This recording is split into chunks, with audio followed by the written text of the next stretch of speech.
Okay, it's time to build a racing lawnmower. Never built one. Not really sure how it's gonna go. I have downloaded the rules or the regulations to fit into a normal sanctioned lawnmower racing class if I ever desire to race one of those. But I'm actually just building this one to race in a local fair that isn't a sanctioned stop on the lawnmower racing series. But I am going to try and keep it to the IMO class as much as I can in case I ever decide to pursue, any races that are sanctioned. The first thing I gotta do though is get the motor running, and then the rear end that's going in here doesn't have reverse, so I'm gonna pop that open and figure out what's wrong with it. I probably have to order reverse gear, I'm not really sure. This is an LT1000 Craftsman lawn tractor. So it looks like it's a little bit on the larger side compared to some other riders, but it's nothing special in my opinion. It has a Briggs & Stratton 18 horse engine in there. It's a single cylinder, it's an overhead valve.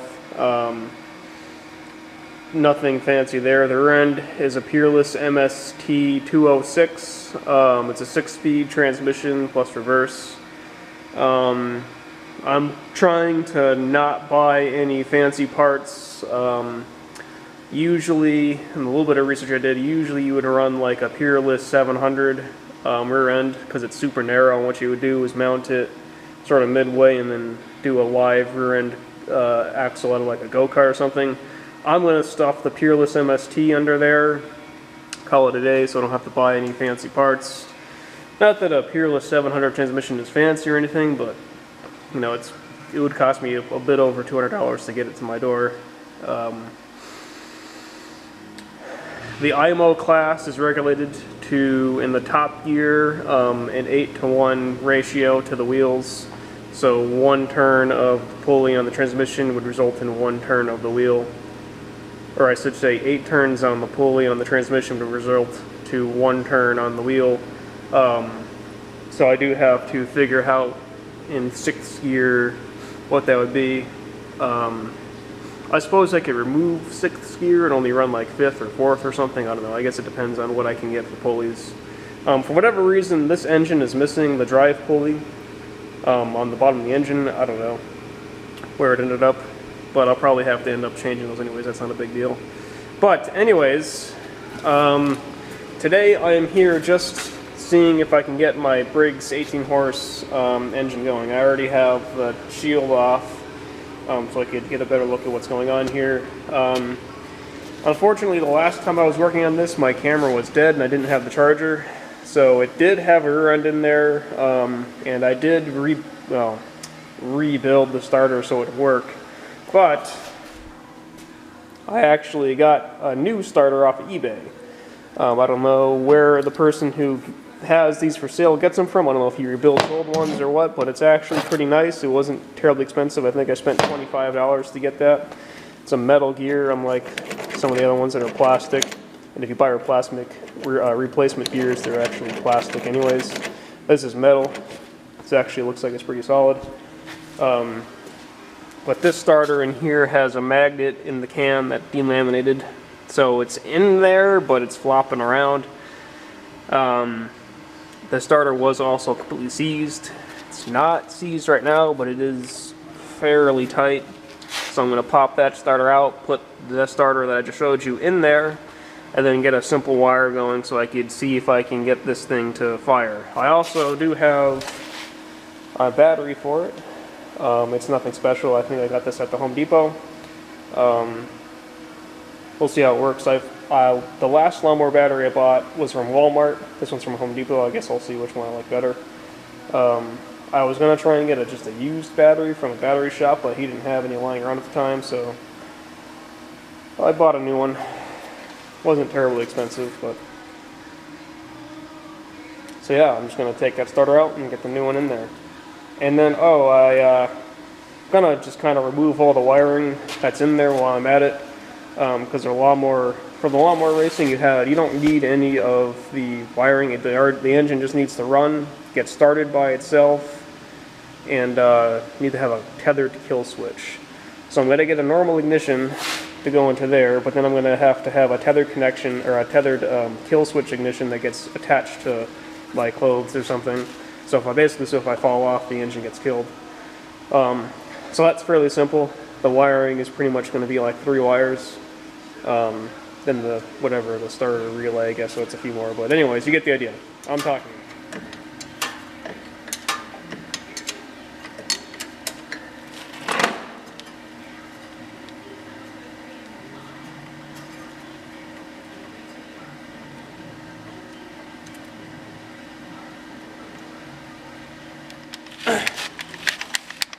You can hear that magnet flopping around in there.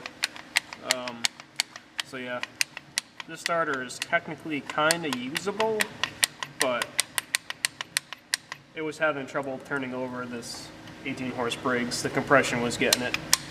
So I figure it's because it's all shitted up inside of there. So that's why I got a new one.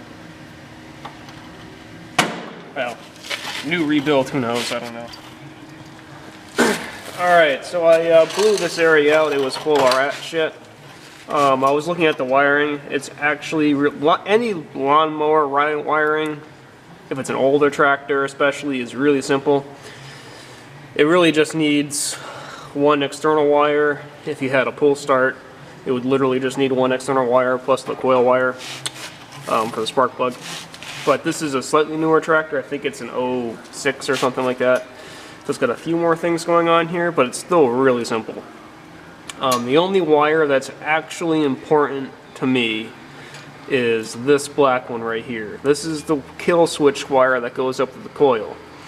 So when you hit a kill switch or turn the ignition switch off, all that happens is this wire gets grounded out, meaning that the coil up here gets grounded out back to the chassis, which ultimately goes to the battery.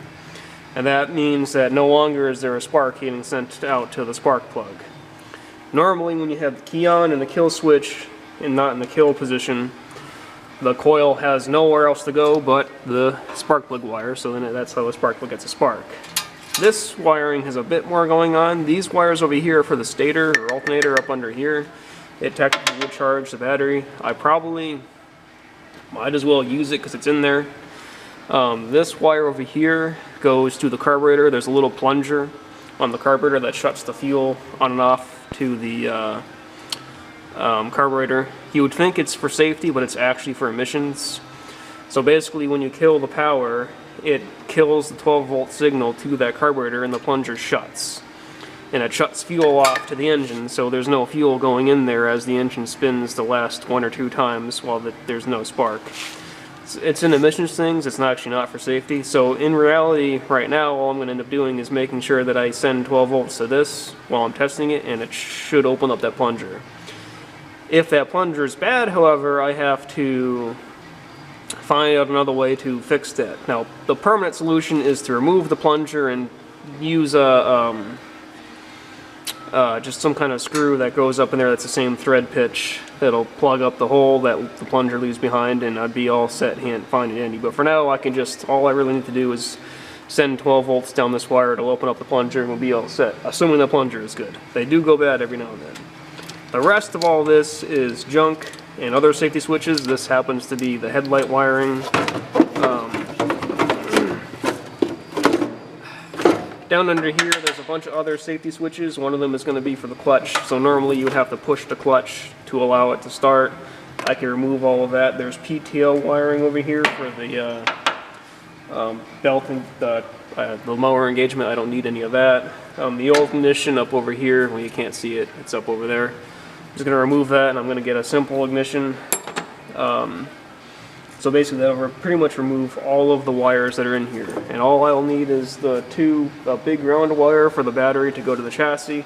I'll need a red wire that goes to the starter solenoid that's on the chassis, but right over here.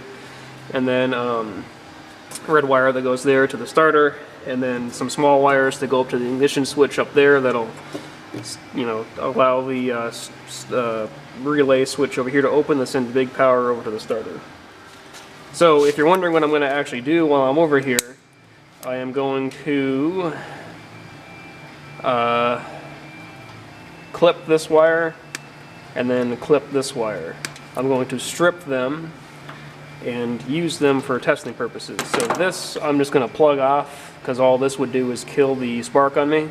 This I'm going to send 12 volts to, and then I just have to ground to the engine block somewhere to test to make sure that plunger still works, and if it is, I just have to include that on the jumper cables to my battery, and then I'd be good to go. So over here I'm just going to pretty much rip this wiring out. I think I'm going to keep the headlight wires there because I'll probably reuse those for the lawnmower racing chassis, you know, just for funsies. But that means I just have to take this wire loom out of here and you know, remove the other safety switches and stuff over here. This I'm going to leave behind is the alternator wiring. I'm just going to leave that there for now, probably zip tie it over there somewhere so it's not in the way. But pretty much from here this way I'm going to just completely remove. So as you can see, there's kind of a rat's nest of wiring going on in there. There's probably actually literally a rat's nest in here, but this is the PTO switch that turned the blade thing on.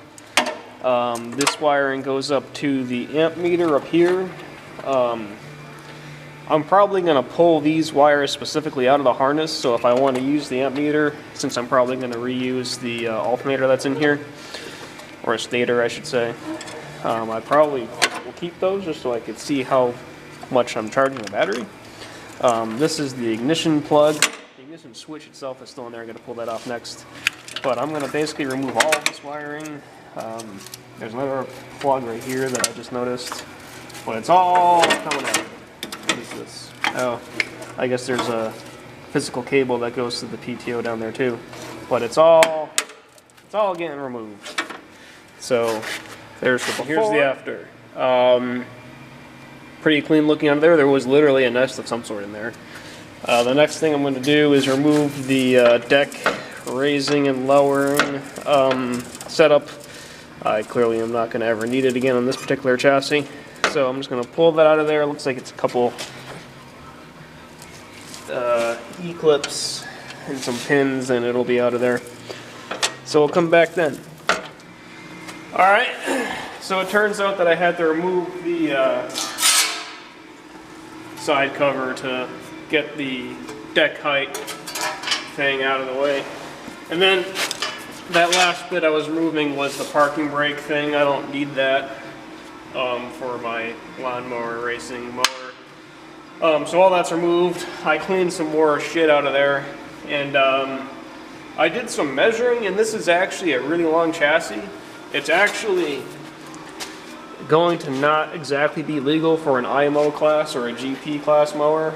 The wheelbase for those classes can only be 40 inches. This wheelbase is like 48, so I have to lose 8 inches at some point somewhere. I kind of think I have a plan to do it, but it would involve moving the axle forward because this is just a big C channel. So I can move the axle forward as much as I need to, and then I just have to modify this area to bring the seat section forwards and put it all back together. It's possible to do, but it's gonna, I don't know, take a little bit more work than I expected. I didn't realize that this particular chassis was as long as it is, but you know, I'm not gonna bother buying a new one just so I can make a racing lawnmower out of that particular chassis. This is the chassis I'm using. It's a pretty decent chassis. Okay, I'm looking at my tractor again.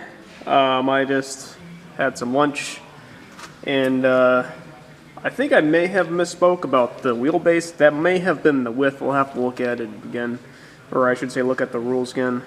But don't take my word for it. Like I said, I'm new to lawnmower racing, so that might have been the width, not the wheelbase. Anyways, I thought this tractor still had the starter relay in it. I thought it looked like it was over here, but it actually didn't have the starter relay at all. So what I have going on here is the battery is hooked up using the stock hookups back here, And the red wire runs all the way down here, comes over here, which is probably where the starter relay is supposed to be. But it's not. I don't know, somebody must have robbed it at some point. It wasn't me. So anyways, I just have a little bit of a jumper there. So everything is grounded, so if I touch this to that hot lead right there, oop, I do have to be careful about not grounding out the other end of it. It should spin that starter.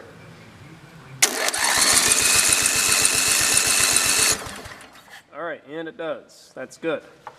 So now, what I would do is then just unhook the battery over there. That can come over here and work again, and then this is my starter switch right now. What I'm going to do is take the spark plug back out and confirm that I do still have spark. And if I do, I'm going to find a fuel setup and see if she'll fire. And I am also forgetting but remembering that this needs to get fed 12 volts to open up the plunger that's on the carburetor. So I'll have to strip I'll have to strip some wire, or strip some of that whatchamacallit, insulation off that wire, and I should be able to just hook it up right here with the along with that, and it should open up the plunger, assuming the plunger still works. So I'll have to confirm that, and then we'll be good to go.